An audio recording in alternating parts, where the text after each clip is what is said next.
myself and clients in 1999. I think it was the first time I started buying them. How much was gold per ounce back? Well, gold was under 300. It was and it was near the peak of the Nasdaq, and when it really started to get ridiculous, and gold stocks were ultra cheap back then, and I started buying them. And then I started selling and recommending physical precious metals, and I bought myself both gold, silver, platinum. Probably in 2001, I think I started selling it, and now we sell it tremendous. I probably sell more physical bullion per month today than I used to do in brokerage business when I first started, in 2000. So we're selling a lot of gold.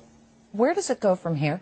A lot higher. I mean, first of all, look where oil is. Oil is now at $120 a barrel. So if you look at the relationship that gold has to oil, you would expect it to be close to 10 to 1. So with $120 barrel oil, you should see gold around $1,200 an ounce. And I think it'll get there before the end of the year. Help me understand this, though, Peter, and pretend this is the average investor asking. What do you do? Gold is this kind of thing that you buy the bars of it or you buy the physical gold and you don't do anything with it. You just hold it. Yeah, gold is money. And money retains its value. That's the good thing about money. The problem is what everybody is using that they think is money, dollars, doesn't retain its value because Ben Bernanke is printing it like crazy. In fact, there was news that came out today on Freddie Mac, these huge losses that they have.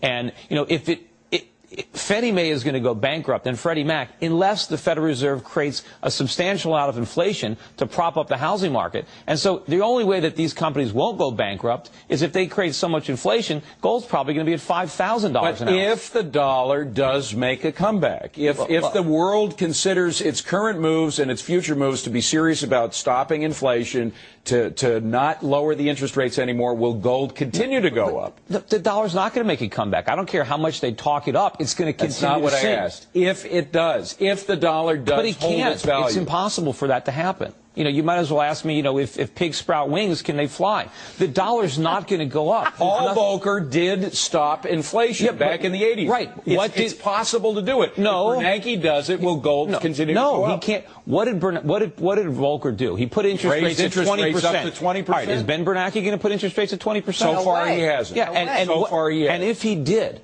would our economy completely collapse if we had 20% interest? It didn't back in the 80s. Well, because we didn't have a $10 trillion national debt financed with T-bills. We had a lot of debt compared to the GNP. No. It was still substantial. Back in 1980, the national debt was, majority of it was 30-year government bonds, and it was owned by other Americans. Now the debt is majority T-bills, 2-year T-bills owned by the Saudis and the Chinese and the Japanese. It is a huge difference. There were no adjustable rate mortgages. Basically, the Fed no longer has the tools to defend the dollar. All it can do is debase it. Watch this, David. Watch this. Peter, should we go back to the gold standard? Well, Corey, you know the answer to that question. Look at his head's imploding. No, well, we wouldn't have had Peter, a Nasdaq bubble. We wouldn't have had wipe your mouth. Yeah, we wouldn't have had a Nasdaq bubble. We wouldn't now be on the verge of an unprecedented collapse in the American standard of living because of years of monetary excess. I would have much rather had a gold standard than Alan Greenspan and now Ben Bernanke. Actually, it is true. If we had linked the dollar to gold back in the days when you first bought in a big way in 1999, what would oil be now? 10-year chart here on what would oil be now? Well, I mean, look, you go back even further. We separated from gold in 1971. If we were still on a gold standard, oil would be about $3.50 a barrel. Wow. All the difference is inflation. And when the government we'd be making about $500 a year. Well, but we'd have a higher standard of living. I don't know what we would be making, but yeah, we wouldn't have as high a salary, but the purchasing power, that's what's important. And when the government now, they look at oil prices at $120 a barrel, they look what's happening with food prices, and they say, well, this is because of global economic growth, it's because of China, it's because of OPEC. It's not. All of it is because of the Fed. It's all because they're printing money, and that's why you got to own gold. Okay, so can we broaden this discussion to other metals like silver and platinum, and then maybe the non-precious ones? Well, silver has always been a monetary metal, and I think, gold and silver kind of go hand in hand. I think that there's a bigger move coming in silver.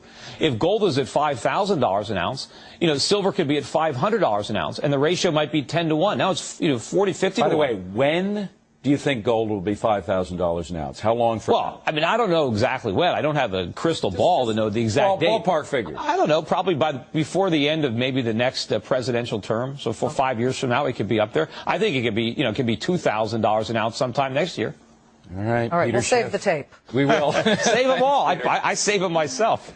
All right, Peter Schiff. I'm shocked that he would save his own tapes. Of course. Well, we're going to switch gears.